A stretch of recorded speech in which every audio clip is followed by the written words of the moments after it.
출애굽기 1장 노예의 땅에서 피어난 희망. 수백 년의 세월이 흘렀다. 요셉이 그의 가족을 이집트 땅으로 데려와 정착시킨 지 4세대가 지나자 요셉을 비롯한 그 세대의 모든 사람들은 이미 세상을 떠났다. 그들의 영혼은 하나님 품으로 돌아갔지만 그들이 남긴 유산, 곧 이스라엘 자손들은 약속의 땅에서 멀리 떨어진 이집트의 고센 땅에서 기적처럼 번성했다.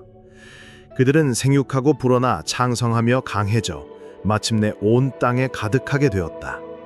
그들의 활기찬 웃음소리와 삶의 에너지는 이집트의 가장 비옥한 땅을 가득 채웠다. 요셉의 후손들은 더 이상 소수의 이방인이 아니었다. 그들은 하나의 거대한 민족으로 성장하여 이집트 사회의 한 축을 이루고 있었다. 그러던 어느 날 요셉의 존재와 그의 업적을 알지 못하는 새로운 왕이 이집트의 권좌에 올랐다. 새로운 파라오는 왕국의 높은 창문에서 고센 땅을 바라보며 불안에 떨었다. 그의 눈에 비친 것은 풍요로운 땅을 가득 채운 이스라엘 백성의 거대한 그림자였다. 요셉이 베풀었던 은혜는 이미 잊힌 역사였다. 이스라엘 자손들의 막대한 수와 강력한 생명력은 파라오의 마음속에 깊은 두려움을 심었다. 그들은 더 이상 이집트의 손님이 아니라 언제든 왕권을 위협할 수 있는 잠재적 적국처럼 보였다. 파라오가 신하들을 불러 모았다. 왕의 얼굴에는 긴장과 경계심이 역력했다. 보라, 이 거대한 이스라엘 민족을. 그들의 수가 우리의 군대보다 많고 그들의 힘은 우리의 통제를 벗어났다. 이들을 어찌하면 좋겠느냐? 만약 전쟁이라도 일어난다면 그들이 우리의 대적과 힘을 합쳐 우리에게 맞서 싸우고 결국 이 땅에서 나가버릴까 두렵다. 지혜롭게 대책을 세워 그들의 번성을 막아야 할 것이다. 그의 잔인한 명령이 떨어지자 이집트인들은 이스라엘 자손들을 노예로 삼기 시작했다. 그들은 이스라엘 백성 위에 잔혹한 감독관들을 세우고 무거운 노동으로 그들을 억압했다. 사막의 모래바람과 채찍 소리가 그들의 유일한 배경음악이 되었다. 이스라엘 사람들은 파라오를 위한 도시 비돔과 라암셋을 건설해야 했다. 자결하는 태양 아래 그들은 진흙을 이기고 벽돌을 굽는 고된 노역을 감당했다. 그들의 등 매일같이 채찍 자국으로 찢어졌지만 그들의 마음속 깊은 곳에서는 꺾이지 않는 생명력이 솟아났다. 놀랍게도 이스라엘 백성들은 학대를 받으면 받을수록 더욱 번성하고 확산되어 나갔다. 이집트인들은 이 광경을 보며 경악했고 그들을 향한 증오와 두려움은 더욱 깊어졌다. 자신들의 계획이 실패하자 파라오의 광기는 더욱 심해졌다. 그는 히브리 산파 십브라와 부하를 은밀히 불렀다. 너희가 히브리 여인의 해산을 도울 때 핏덩이를 자세히 살펴보아라. 만약 아들이거든 당장 죽이고 딸이거든 살려두어라. 나의 이 명령을 어기는 자는 죽음을 면치 못할 것이다. 그러나 십브라와 부하는 파라오의 명령보다 하나님을 더 두려워했다. 그들은 차마 죄 없는 아기들의 생명을 빼앗을 수 없었다. 그들은 파라오의 명령을 따르지 않고 남자 아이들을 살려두었다. 파라오가 다시 산파들을 불러 화를 냈다. 어찌하여 너희가 이런 짓을 하였느냐? 어찌하여 남자 아이들을 살려두었느냐? 산파들은 두려움 속에서도 지혜롭게 대답했다. 왕이시여, 히브리 여인들은 이집트 여인들과 같지 않습니다. 그들은 매우 건강하여 산파가 도착하기도 전에 이미 아이를 낳아버립니다. 하나님은 이 산파들의 의로운 행동을 기쁘게 여기셨고 그들에게 복을 주어 그들의 집안을 번성하게 하셨다. 하지만 파라오의 광기는 끝이 없었다.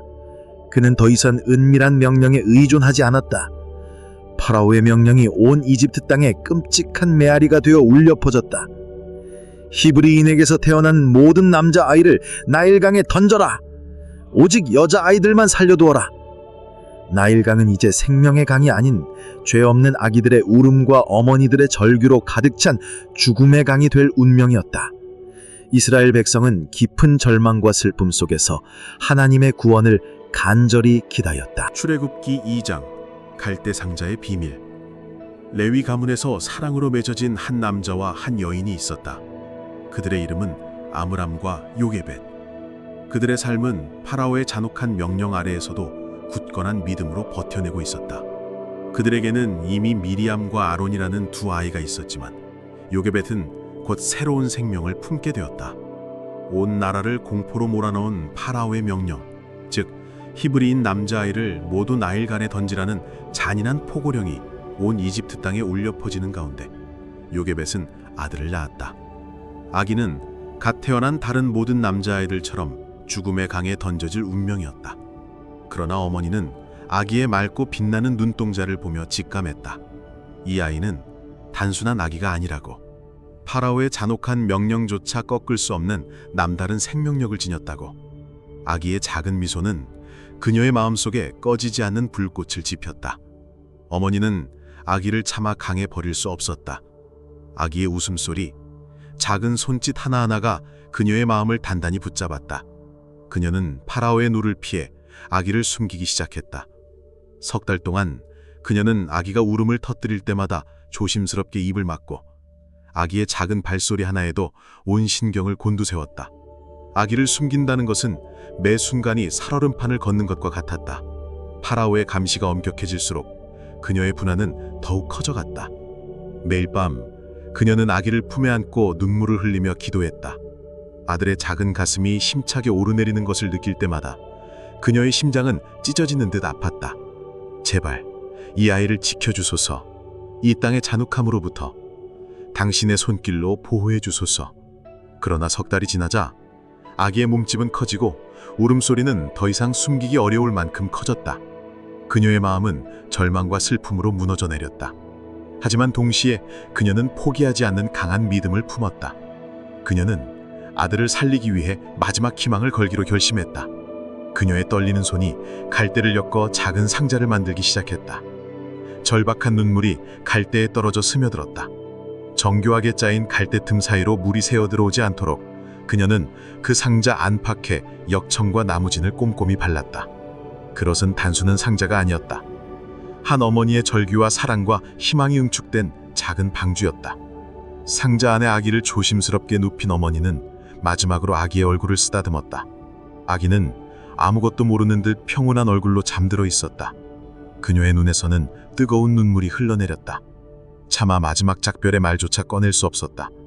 그녀는 떨리는 손으로 상자 뚜껑에 덮고 사랑스러운 아들을 그 안에 담아 나일강과 갈대숲 사이에 조용히 놓았다. 마지막 시선은 상자를 떠나지 못했다. 물결에 따라 흔들리는 작은 상자는 마치 위태로운 희망처럼 보였다. 그녀의 손을 떠난 상자는 이제 하나님의 손에 맡겨진 운명이었다. 아기의 누이인 미리암은 그 광경을 멀리서 지켜보았다. 어린 그녀의 심장은 두려움과 함께 알 수 없는 책임감으로 쿵쾅거렸다. 어린 동생을 향한 애틋한 마음과 무서움 속에서 그녀는 갈대밭에 몸을 숨긴 채 상자에서 눈을 떼지 않았다. 제발 살아만 있어 다오. 부디 파라오의 눈에 띄지 않기를. 조용히 속삭이는 기도만이 그녀의 불안을 달래주었다. 모든 것이 숨막히는 침묵 속에 멈춘 듯했다. 오직 하나님의 은혜만이 이 작은 배를 지켜줄 것이라고 간절히 바라며 그녀는 떨리는 마음으로 어린 동생의 운명을 자신의 두 눈으로 직접 확인해야만 했다. 바로 그때 파라오의 딸이 시녀들을 거느리고 강으로 목욕하러 내려왔다. 왕가의 시녀들은 우아한 걸음으로 물가에 다가왔고 공주는 시원한 강물에 발을 담갔다. 그때 그녀의 눈에 갈대 사이에 놓인 작은 상자가 들어왔다. 그녀는 상자가 무엇인지 궁금해하며 시녀에게 가져오라고 명령했다. 그녀는 운명적인 이끌림을 느꼈다. 어쩌면 그저 단순한 호기심이었을지도 모른다. 그러나 그 호기심은 역사를 바꾸는 위대한 도구가 되었다. 시녀가 조심스럽게 상자를 열었다. 그 안엔 한 남자애가 누워 있었다. 아기는 겁에 질려 울고 있었고 그 가녀린 울음소리는 공주의 마음을 흔들었다. 그녀는 한눈에 아기가 히브리인의 아이임을 알아차렸다. 왕의 딸로서 히브리인 남자애를 죽이라는 아버지의 명령을 알고 있었다. 그러나 그녀의 마음속엔 잔인한 명령에 대한 기억보다 갓 태어난 생명에 대한 인간적인 연민이 더 크게 자리 잡고 있었다. 그녀는 법과 감정 사이에서 고뇌했지만 결국 생명을 선택했다. 그녀의 눈빛이 흔들렸다. 분명 히브리 나일게야. 하지만 이 아이의 눈빛이 내 마음을 움직이는구나. 이 아이의 생명을 구해야 해. 그때 갈대밭에 숨겨있던 미리암이 용기를 내어 공주에게로 다가왔다. 어린 소녀의 용기는 위대한 사건의 시작이었다.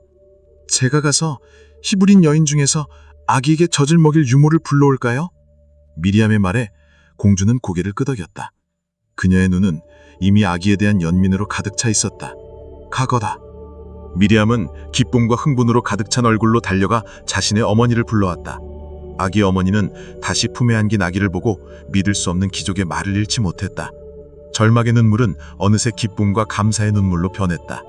그녀는 아기에게 다시 젖을 먹일 수 있었고 공주는 그녀에게 삭슬 주고 아기를 길러달라고 부탁했다. 어머니는 아들을 다시 품에 안고 집으로 돌아갔다. 그날 그녀는 파라오의 잔혹한 명령 아래에서 아들을 잃은 수많은 어머니와 달리 다신 겪을 수 없게 될 것 같은 기적을 경험했다. 아기는 무럭무럭 자라났다. 어머니의 젖을 떼고 의정탄 아이가 되자 어머니는 아들을 파라오의 딸에게로 데려갔다. 공주는 그 아이를 아들로 삼았다. 그녀는 아기에게 모세라는 이름을 지어주었다. 내가 그를 물에서 건져냈으니 모세라 부르리라. 그렇게 모세는 파라오의 공주의 아들로서 이집트의 왕궁에서 성장했다. 그는 이집트의 모든 학문과 지혜를 배우며 왕자처럼 살았지만 그의 마음속엔 늘 자신을 낳아준 어머니와 가족에 대한 기억이 자리 잡고 있었다. 왕궁의 화려함 속에서도 그는 잊지 못할 갈대 상자의 비밀을 품고 있었다. 출애굽기 3장 불타는 떨기나무의 음성. 수많은 세월이 흘렀다. 모세는 이집트의 왕자 신분을 버리고 미디안 땅으로 도망쳤다. 파라오의 왕궁에서 누리던 화려한 삶은 먼 과거의 일이 되어 있었다. 그는 장인 이드로의 양떼를 돌보는 평범한 목자가 되어 있었다. 광활한 사막의 침묵 속에서 그는 매일 양떼를 이끌고 풀과 물을 찾아 헤매었다. 한때는 왕궁의 화려한 복도를 거닐던 발이 이제는 거친 모래와 바위를 밟고 있었다. 그의 삶은 고요했고 과거의 영광은 아득한 꿈처럼 멀어져 있었다. 모세의 나이 어느덧 80세. 그의 삶은 마치 아무런 희망도 없는 사막처럼 메마른 듯 보였다. 그러던 어느 날 그는 양떼를 이끌고 광야 깊은 곳으로 들어섰다. 그는 마침내 하나님의 산 호렙에 이르렀다. 그곳은 인간의 발길이 닿지 않는 거룩한 곳이었다. 거대한 바위와 메마른 땅만이 존재하는 그곳에서 그는 이전까지 경험하지 못했던 영적인 기운을 느꼈다. 그때 그의 눈에 믿을 수 없는 광경이 들어왔다. 맹렬하게 타오르는 불꽃이 떨기나무를 집어삼키고 있었지만 놀랍게도 나뭇가지는커녕 잎사귀 하나도 제가 되지 않았다. 불꽃은 그저 빛을 내뿜을 뿐 아무것도 태우지 않는 신비한 생명력으로 타오르고 있었다. 모세의 눈은 경이로움에 사로잡혔다. 그는 그 신비로운 불꽃을 보며 자신의 눈을 의심했다. 어찌하여 저 떨기나무가 타지 않는 것일까? 불꽃이 타오르면서도 나무는 조금도 변하지 않다니. 이 기이한 광경을 가까이 가서 보아야겠다. 모세가 그곳으로 발을 내딛는 순간이었다. 불타는 떨기나무 한가운데에서 굵고 깊은 음성이 터져나왔다. 그 음성은 천둥처럼 울리면서도 그의 이름을 부르는 따뜻한 울림을 지니고 있었다. 모세야, 모세야. 모세는 온몸에 피가 얼어붙는 듯한 충격에 그대로 멈춰섰다. 심장이 두근거리는 소리가 온몸에 울리는 듯했다. 그는 무릎을 꿇고 고개를 숙였다. 주님, 여기 당신의 종이 있습니다. 그의 목소리는 떨렸지만 신비로운 존재에 대한 경외심이 가득했다. 이리로 가까이 오지 말아라. 네가 서 있는 곳은 거룩한 땅이니 네 발에서 신을 벗어라. 모세는 가슴이 쿵쾅거리는 것을 느꼈다. 그는 자신의 존재가 얼마나 작은지 깨달으며 두려움에 사로잡혔다. 그는 얼굴을 가렸다. 감히 하나님의 얼굴을 똑바로 마주할 수 없었다. 그는 숨막히는 침묵 속에서 온몸으로 하나님의 위엄을 느끼며 그 말씀에 귀 기울였다. 하나님의 음성은 그의 영혼에 깊은 울림을 주었다. 나는 네 조상의 하나님이니라. 아브라함의 하나님, 이삭의 하나님, 야곱의 하나님이니라. 그 음성은 계속되었다. 오랜 세월 침묵했던 하나님께서 마침내 그의 백성에게 말씀하고 계셨다. 나는 이집트에 있는 내 백성이 당하는 고통을 똑똑히 보았고 그들이 감독관들의 인에 부르짖는 소리를 들었다. 그들의 슬픔을 내가 알고 있다. 내가 이제 내려가서 그들을 이집트인의 손에서 건져내고 그들을 아름답고 넓은 땅, 젖과 꿀이 흐르는 땅으로 이끌어가려 한다. 그 땅은 곧 가나안 족속과 헷 족속과 아모리 족속과 브리스 족속과 히위 족속과 여부스 족속의 땅이니라. 그러니 이제 너는 가거라. 내가 너를 파라오에게 보내어 내 백성 이스라엘 자손을 이집트에서 이끌어내게 하리라. 모세는 그 거대한 명령 앞에서 온몸이 떨려왔다. 그는 겸손하게 그러나 절박하게 되물었다. 자신 같은 보잘것없는 목자가 어찌 그 위대한 일을 감당할 수 있겠는가? 백성들의 불신과 파라오의 분노가 동시에 그의 마음을 짓눌렀다. 제가 이스라엘 자손에게 가서 너희 조상의 하나님이 나를 너희에게 보내셨다고 말할 때 그들이 그의 이름이 무엇이냐고 물으면 제가 뭐라고 대답해야겠습니까? 그때 하나님께서 그의 존재에 가장 깊은 신비를 드러내셨다. 나는 스스로 있는 자이니라. 너는 이스라엘 자손에게 이렇게 말해라. 스스로 있는 자가 나를 너희에게 보내셨으니라. 또한 너는 이렇게 전하여라. 너희 조상의 하나님, 곧 아브라함의 하나님, 이삭의 하나님, 야곱의 하나님 여호와께서 나를 너희에게 보내셨다. 이것이 나의 영원한 이름이요 나의 대대로 기억할 칭호니라. 하나님은 모세에게 이스라엘 장로들을 모아 자신의 약속을 전하고 파라오에게 그들을 광야로 보내어 예배를 드리게 해달라고 요청하라는 구체적인 지시를 내리셨다. 그러나 파라오가 순순히 허락하지 않을 것을, 위대한 이적들이 선행된 후에야 비로소 백성을 내보낼 것임을 미리 일러주셨다. 모세는 불타는 떨기나무 앞에서 무릎을 꿇었다. 이제 그의 삶은 단순한 양떼의 목자에서 한 민족의 군명을 짊어진 구원자로 완전히 바뀌어 있었다. 광야의 적막함 속에서 들려온 이 목소리가 그의 80년 인생을 영원히 바꿔놓았다.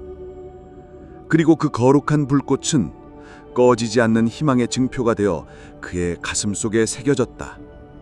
출애굽기 4장 지팡이와 이적. 모세는 불타는 떨기나무 앞에서 하나님께서 주신 거대한 사명 앞에서 다시 한번 주저했다. 그의 마음속에는 오랜 세월 동안 쌓여온 자기 의심과 두려움이 가득했다. 한때 왕궁에서 이집트의 모든 학문과 지혜를 익혔지만 이제는 광야의 목자에 불과한 자신. 누가 자신의 말을 귀담아 들을까? 하지만 주님, 이스라엘 백성들이 저를 믿지 않을 겁니다. 그들은 여호와께서 내게 나타나지 않으셨다고 말할 것입니다. 저는 그들에게 버림받은 왕자가 아닌가요? 제 말을 누가 신뢰하겠습니까? 하나님은 모세의 손에 들린 그가 매일 양떼를 이끌던 낡은 지팡이를 보셨다. 그 지팡이는 그의 평범한 목자 생활을 상징하는 전부였다. 내 손에 있는 것이 무엇이냐? 지팡이입니다. 그것을 땅에 던지라. 모세는 망설였다. 그의 생계를 책임지던 그의 손에 익숙했던 그 지팡이를. 그러나 그는 떨리는 손으로 지팡이를 땅에 던졌다. 지팡이가 땅에 떨어지자마자 차가운 나무 막대기는 순식간에 검고 매끄러운 비늘로 뒤덮인 뱀으로 변했다. 뱀은 맹렬히 몸을 뒤틀며 날카로운 독리를 드러냈고 모세는 심장이 멎은 듯한 충격에 비명을 지르며 뒷걸음질 쳤다. 내 손을 내밀어 그 꼬리를 잡으라. 그것은 불가능한 명령처럼 들렸다. 뱀의 머리가 아닌 꼬리를 접는 것은 뱀을 더욱 자극하는 일이었다. 하지만 모세는 하나님의 은총에 복종했다. 두려움을 억누르고 손을 내밀어 뱀의 꼬리를 잡자 뱀은 차가운 몸으로 굳어 다시 지팡이로 변했다. 하나님의 음성이 들려왔다. 이것으로 그들이 너를 믿게 될 것이다. 조상의 하나님, 곧 아브라함의 하나님, 이삭의 하나님, 야곱의 하나님 여호와가 네게 나타났음을 믿을 것이다. 이어서 하나님은 또 다른 이적을 보이셨다. 내 손을 품에 넣어라. 모세는 아직 떨리고 있는 손을 자신의 품에 넣었다. 그리고 그 손을 다시 꺼내는 순간 그는 경악했다. 그의 손은 순식간에 나병에 걸린 것처럼 하얗고 징그러운 비늘로 뒤덮여 있었다. 그가 보았던 뱀의 비늘보다 더 끔찍한 모습이었다. 온몸에 피가 차갑게 식는 듯한 공포가 그를 덮쳤다. 내 손을 다시 품에 넣으라. 모세가 다시 손을 품에 넣고 꺼내자 기적처럼 그의 손은 원래의 깨끗하고 건강한 모습으로 돌아왔다. 매끄러운 피부 위로 따스한 온기가 되살아났다.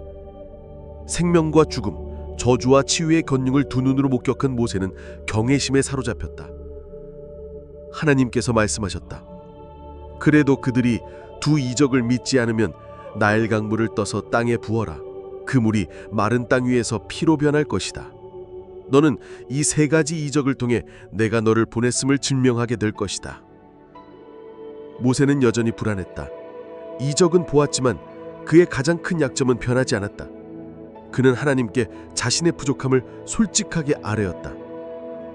주님, 저는 원래 말을 잘 하지 못하는 사람입니다. 이전에도 지금도 저는 입이 뻣뻣하고 혀가 둔합니다. 어찌 파라오 앞에서 백성들 앞에서 능숙하게 말할 수 있겠습니까? 하나님께서 따뜻하면서도 단호하게 모세의 마음을 어루만져 주셨다. 누가 사람에게 입을 주었느냐? 누가 버러리가 되거나 귀모거리가 되게 하느냐? 누가 보게 하거나 맹인이 되게 하느냐? 나 여호와가 아니냐? 내가 너를 만들었고 너의 약점 또한 내가 알고 있다. 그러니 이제 가거라. 내가 내 입과 함께하며 네가 말할 것을 가르치리라. 하지만 모세는 끝내 용기를 내지 못했다. 그의 내면에는 여전히 깊은 공포가 자리 잡고 있었다. 온몸으로 떨며 그는 애원했다. 오 주님, 보낼 만한 사람을 보내소서. 저 말고 다른 사람을 보내십시오. 모세의 거듭된 거절에 하나님의 음성에는 깊은 탄식과 함께 차가운 기운이 스쳐 지나갔다. 그러나 그 차가운 기운 뒤에는 모세를 향한 깊은 연민이 느껴졌다. 내 형 레위 사람 아론이 있지 않으냐? 그가 말을 잘하는 것을 내가 안다. 그가 너를 만나러 나올 것이다. 그를 만날 때 그는 마음으로 기뻐할 것이다. 너는 그에게 말하고 내가 내게 주는 말을 그의 입에 넣어 주어라. 그러면 내가 너와 그의 입과 함께하여 너희가 해야 할 일을 가르치리라. 아론이 내 입 역할을 할 것이다. 내 손에 있는 이 지팡이를 가지고 가서 이적을 행하라. 마침내 모세는 하나님께서 허락하신 모든 것을 받아들였다. 그는 장인 이드로에게 돌아가 이집트로 돌아갈 허락을 구했다. 이집트에 있는 저의 친족들에게로 돌아가서 그들이 아직 살아있는지 보고 싶습니다. 그들의 고통을 더 이상 외면할 순 없습니다. 이드로는 모세에게 평안히 가라며 그를 축복했다. 모세는 아내 십보라와 아들들을 나귀에 태우고 이집트로 향했다. 그의 손에는 이제 단순한 목자의 지팡이가 아닌 하나님의 권능이 담긴 지팡이가 들려 있었다. 모세가 이집트를 향하는 저정을 시작했을 때 하나님의 엄숙한 목소리가 그의 영혼에 다시 울렸다. 내가 이집트에 돌아가거든 내가 내 손에 준 모든 이적을 파라오 앞에서 행하라. 그러나 내가 그의 마음을 완악하게 할 것이니 그가 백성을 보내주지 않을 것이다. 너는 파라오에게 이스라엘은 내 아들 나의 장자니라. 내 아들을 보내어 나를 섬기게 하라. 만약 내가 보내기를 거절하면 내가 내 장자를 죽이리라 라고 말하라. 그들이 밤중에 묵던 숙소에서 갑자기 여호와께서 모세를 나타나 그를 죽이려 했다. 모세는 숨을 쉴 수 없는 듯한 고통스러워했고 아내 십보라는 섬뜩한 기운을 감지했다. 그녀는 신속하게 돌칼을 가져와 아들의 포피를 베어 모세의 발에 대며 말했다. 당신은 참으로 내게 피난 편입니다. 그제야 여호와께서 모세를 놓아주셨다. 십보라는 할례라는 언약의 행위를 통해 남편을 죽음에서 구해냈던 것이다. 이 끔찍한 사건은 모세가 하나님의 언약에 순종해야 하는 것을 뼛속 깊이 깨닫게 하는 중요한 계기가 되었다. 한편 하나님께서는 광야에 있는 아론에게 말씀하셨다. 광야로 가서 모세를 맞으라. 아론은 하나님의 산에서 모세를 만나 그에게 입을 맞추었다. 오랜 세월 끝에 재회한 형제는 서로를 부둥켜 안고 감격의 눈물을 흘렸다. 모세는 하나님께서 자신에게 맡기신 모든 말씀과 이적을 아론에게 전했다. 그들은 이스라엘 자손의 장로들을 모아 하나님께서 하신 모든 말씀을 전하고 이적을 행했다. 백성들은 그제야 하나님께서 이스라엘 자손을 돌아보시고 그들의 고통을 보셨다는 소식을 듣고 머리 숙여 경배했다. 기적은 백성들의 마음속에 굳게 닫혀있던 믿음의 문을 활짝 열어주었다. 출애굽기 5장 파라오의 완악한 마음. 모세와 아론은 하나님께서 명하신 대로 이집트의 수도로 향했다. 그들은 망설임 없이 파라오의 궁전으로 들어섰다. 화려한 금과 보석으로 치장된 궁전의 위엄은 그들을 압도할 만했지만 모세의 손에 들린 지팡이는 그에게 하나님의 권능을 상기시켜 주었다. 궁전의 차가운 대리석 바닥을 밟는 그들의 발걸음은 조심스러웠지만 눈빛은 흔들림 없었다. 그들은 파라오 앞에 섰다. 파라오의 위압적인 눈빛이 그들을 꿰뚫는 듯 했다. 그는 거대한 왕자에 앉아 건방진 두 히브리인을 내려다보았다. 아론은 떨리는 목소리를 억누르고 떨기나무에서 들었던 하나님의 말씀을 그대로 전했다. 이스라엘의 하나님 여호와께서 이렇게 말씀하십니다. 내 백성을 보내라. 그러면 그들이 광야에서 나를 위해 절기를 지킬 것이다. 파라오는 한동안 침묵했다. 그 침묵은 궁전 전체를 무겁게 짓눌렀다.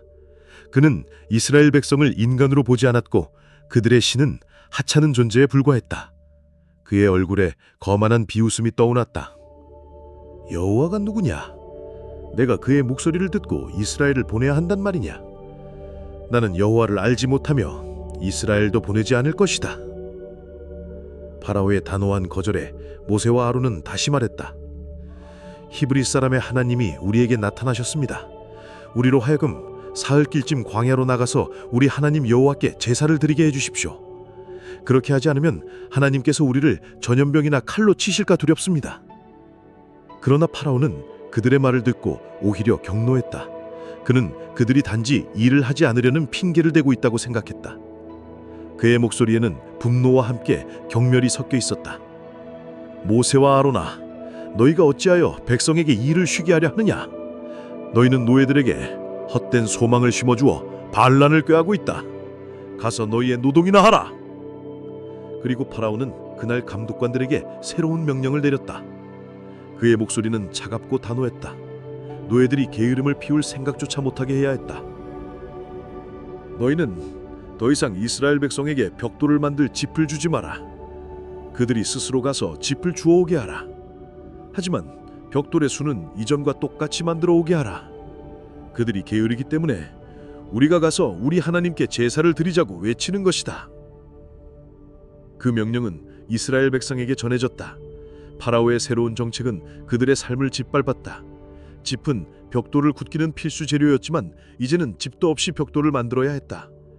끈기 없는 흙덩이는 푸석하게 부서지기 일쑤였고 짚이 없어 제대로 구워지지 않은 벽돌은 이내 무너져 내렸다. 벽돌의 수는 줄지 않아 노동량은 감당할 수 없을 만큼 가혹해졌고 매일 수많은 노예들이 쓰러져 갔다. 그들의 등 뒤로 채찍 소리가 끊이지 않았다. 이스라엘의 관리들은 이 가혹한 현실을 견디다 못해 파라오에게 찾아가 탄원했다. 당신이 이 백성에게 무슨 짓을 하셨습니까? 집도 주지 않고 벽돌을 만들라고 하시니 당신의 종들이 매를 맞고 있습니다. 이것은 저희의 잘못이 아닙니다. 저희의 고통을 멈춰주십시오. 그러나 파라오는 눈 하나 깜짝하지 않았다. 그의 마음은 이미 완악해져 있었다.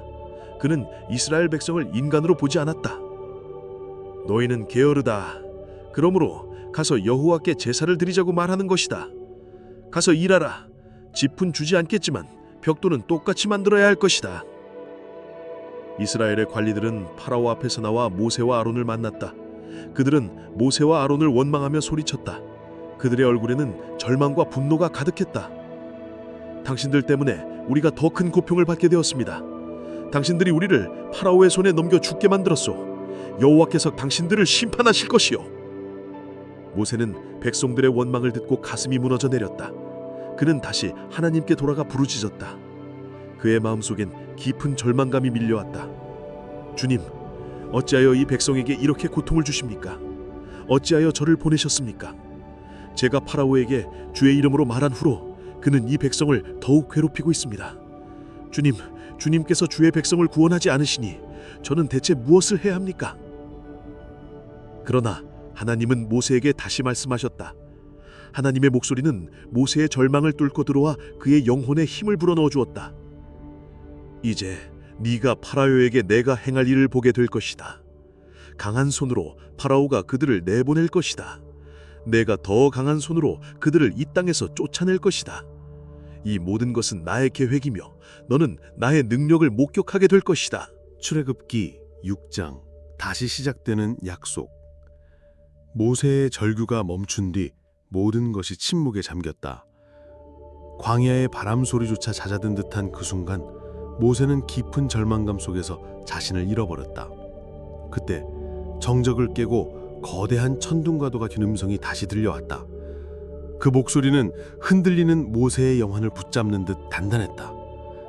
이제 네가 보게 될 것이다. 내가 파라오에게 행할 일을. 내가 이스라엘의 하나님 여호와다. 그 이름은 단순한 호칭이 아니었다. 나는 스스로 있는 자라는 의미를 담은 여호와라는 이름을 듣는 순간 모세의 심장이 격렬하게 울렸다. 그 이름에는 아브라함과 이삭과 야곱에게 약속을 주었던, 그러나 긴 세월 침묵했던 신의 영원한 무게가 담겨 있었다. 하나님은 그 이름을 통해 당신의 백성을 반드시 구원하시겠다는 강력하고 변치 않는 의지를 드러내셨다. 그 이름은 절망에 빠진 모세의 영혼에 뜨거운 불꽃을 지피는 듯했다. 하나님은 모세에게 당신의 계획을 다시 한번 상기시키셨다. 내가 그들과 언약을 세워 가나안 땅을 그들에게 주기로 약속했다. 나는 이집트 사람들에게 종살이하는 내 백성의 신음소리를 듣고 나의 언약을 기억했다. 나는 결코 내 백성을 잊은 적이 없다. 그들의 고통은 곧 나의 고통이며 그들의 부르짖음은 나에게 닿았다. 하나님의 목소리는 모세에게 다시 사명을 부여했다. 이전보다 더 구체적이고 명확한 약속을 담고 있었다. 이스라엘 자손에게 가서 말하라. 나는 여호와다. 내가 이집트 사람들의 짐 아래에서 너희를 빼내고 너희를 그들의 종살에서 건져낼 것이다. 내가 팔을 펴고 큰 심판을 행하여 너희를 구원할 것이다. 내가 너희를 내 백성으로 삼고 나는 너희의 하나님이 될 것이다. 내가 이집트 사람의 짐 아래에서 너희를 빼내는 것을 알게 될 것이다. 내가 아브라함과 이삭과 야곱에게 맹세한 땅, 곧 젖과 꿀이 흐르는 그 땅으로 너희를 인도하고 그 땅을 너희에게 기업으로 주겠다. 나는 여호와다. 이것은 하나님께서 당신의 이름을 걸고 맹세하신 약속이었다. 모세는 그 약속의 무게를 온전히 느꼈지만 현실의 벽은 여전히 높았다. 모세는 하나님의 말씀을 이스라엘 백성에게 그대로 전했다. 그는 희망을 전하려 했지만 백성들은 모세의 말을 들으려 하지 않았다. 그들은 너무나 고달픈 노동과 깊은 절망감에 사로잡혀 있었기 때문이다. 그들의 영혼은 이미 지쳐 있었고 믿음의 불씨조차 꺼져버린 상태였다. 하나님께서 다시 모세에게 말씀하셨다. 파라오에게 가서 이스라엘 백성을 이 땅에서 내보내라고 말하라. 모세는 고개를 떨구었다. 백성들의 차가운 외면을 경험한 후 그의 자신감은 더욱 바닥으로 떨어졌다. 주님, 이스라엘 자손도 제 말을 듣지 않는데 하물며 완악한 마음을 가진 파라오가 제 말을 듣겠습니까? 저는 입술이 둔한 자입니다. 제 말은 그저 바람에 흩어지는 먼지와 같을 것입니다. 그러나 하나님은 모세의 변명을 듣지 않으셨다. 그분은 모세와 아론에게 다시 명령을 내리시고 이스라엘 백성을 이집트 땅에서 인도해내라는 확고한 사명을 맡기셨다. 그들은 이제 더 이상 물러설 곳이 없었다. 그때 모세와 아론의 가문에는 이미 거대한 역사의 뿌리가 굳건히 뻗어 있었다. 레위 지파에서 시작된 그들의 혈통은 단순히 노예의 족보가 아닌 하나님의 백성으로서의 정당성을 증명하는 증거였다. 아므람과 요게벳의 아들들인 아론과 모세는 바로 이스라엘 백성을 인도할 운명을 타고난 자들이었다.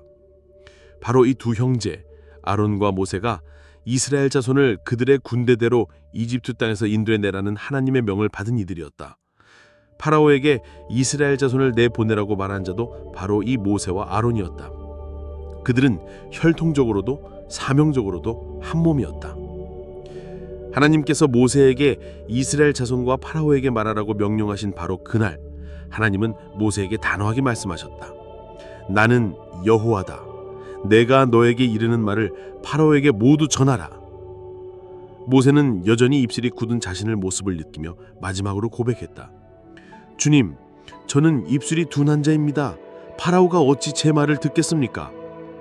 그러나 그의 눈빛은 더 이상 흔들리지 않았다. 백성들의 절망과 파라오의 완악함이라는 거대한 두려움 앞에서 그는 마침내 온몸으로 하나님의 권능을 받아들였다. 그의 심장은 두려움 대신 사명을 향한 뜨거운 결심으로 가득 차 있었다.